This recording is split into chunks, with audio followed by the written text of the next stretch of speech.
Thank you so much, Mr. Commissioner, for taking time and coming out to this event tonight. Yeah, it's great to be here. This is a very, I'm a big fan of junior football and a big fan of Murads, and they asked if I'd come and join you all tonight, and I'm thrilled to be here.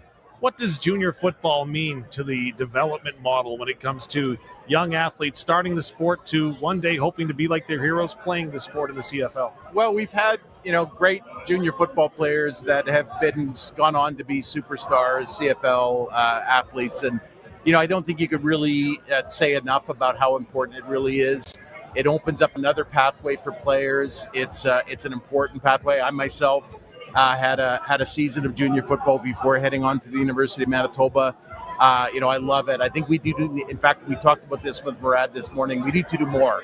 We need to think, get creative about how we develop an even stronger relationship with our junior football partners. But for tonight, let's just say it's super important, and it's great to be here.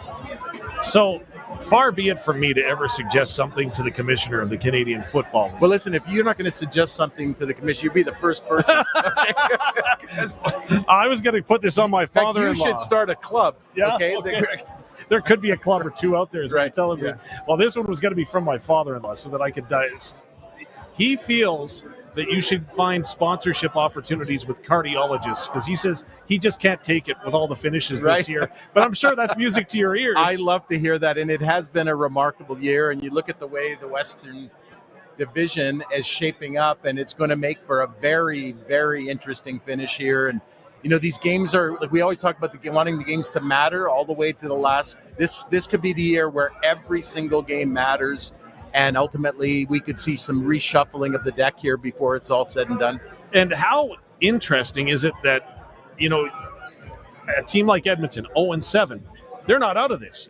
And again, it's all coming down to who's playing well at the right time, isn't it? Well, and in fact, in our league, in fact, ironically, being here in Regina, I was on the 16-2 Edmonton Eskimos at the time.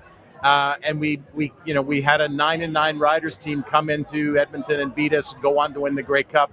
I think that's it.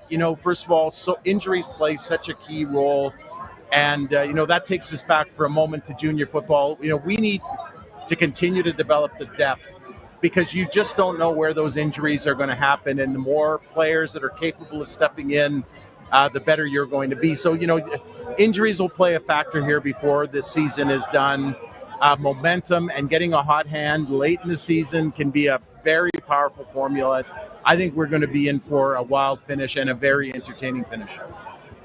Injuries leads me into my next question because as a parent, we never want to discipline our kids, right? Even though it's going to be for the greater good and hopefully an educational opportunity moving forward, we don't want to do that. I would assume the same is with the Canadian Football League. You don't want to fine a player if you don't have to, but it's that discipline that hopefully allows the education process so that a healthy game will transpire from that. When assessing a situation on the field from the time that it happens to the time that a supplemental discipline report comes out, what is the process? Yeah, it's a great question. And it's a process that has been changed quite dramatically, and a lot of use the word systematized. A lot more process. So essentially what happens is following the weekend's games, the football operations team, they review all the games, they watch all the game films, and they build an initial list.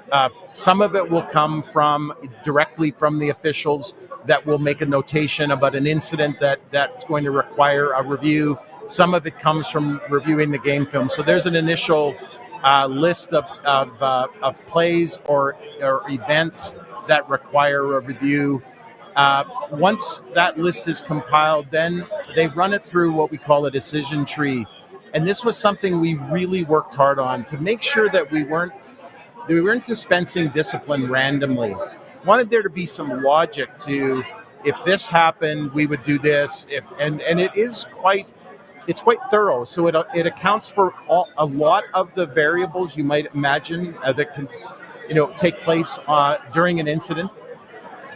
At that point, there's a preliminary notation of what the decision tree is recommending.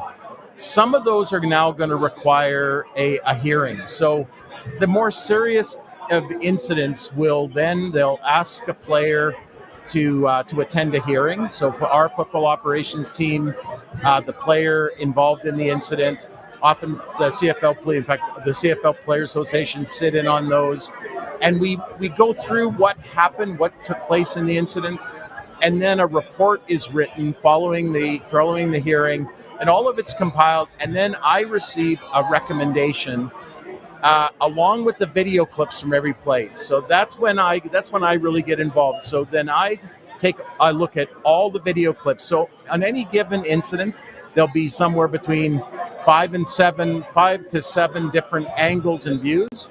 I watch all of that. I read the report. I read the recommendation. And then I have a call with football operations or a meeting with football operations, and we go through every one.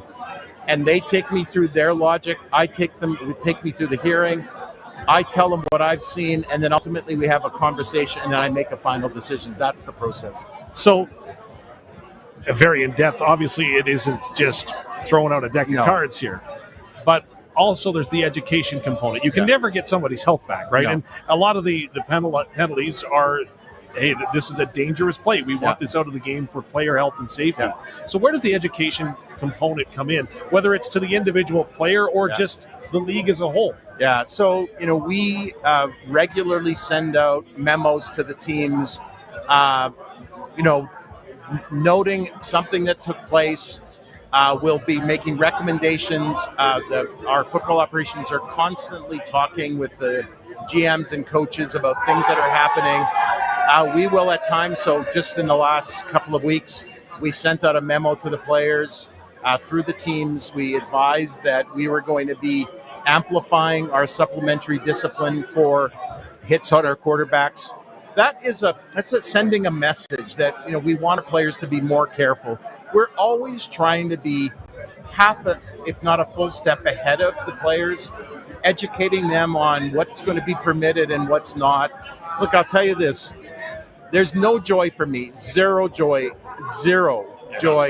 in reaching into our players' pockets for money or suspending somebody. That's not why I took this job. It'll be when I'm all said and done, and at some point down the road, it'll be the thing that I will say that I enjoyed the least.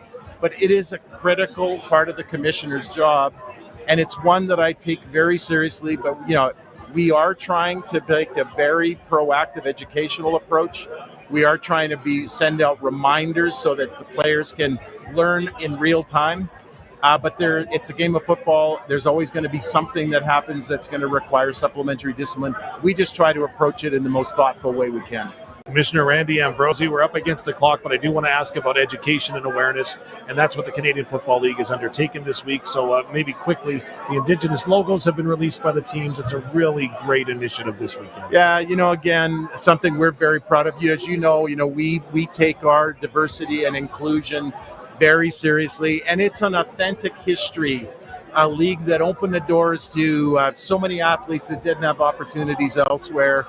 We're not perfect. We don't claim to have got it all figured out, but one of the things we are most proud of is our connection to the communities. And this is a community issue. This is about acknowledgement. It's about education. It's about healing. And the fact that our teams have leaned in the way they have and working with their Indigenous community leaders, working with local artists, I think it's just a testimony to the character of our teams, the character of our league, the character of our country that we're doing it. Again, one of these things where I couldn't be proud enough. And when I'm part of it, I just go, yeah, this is it. Reason to watch, fun, fast, and entertaining. Reason to care. Our connection to the community, I believe, is second to none. So which is your favorite logo? No, I'm kidding. I'm kidding. Enjoy the night. Thank you for coming back and helping support athletes. It's great to be here. Thank you. Commissioner of the Canadian Football League, Randy Ambrosie, here on the all-new Sports Cage on 620 CKRM.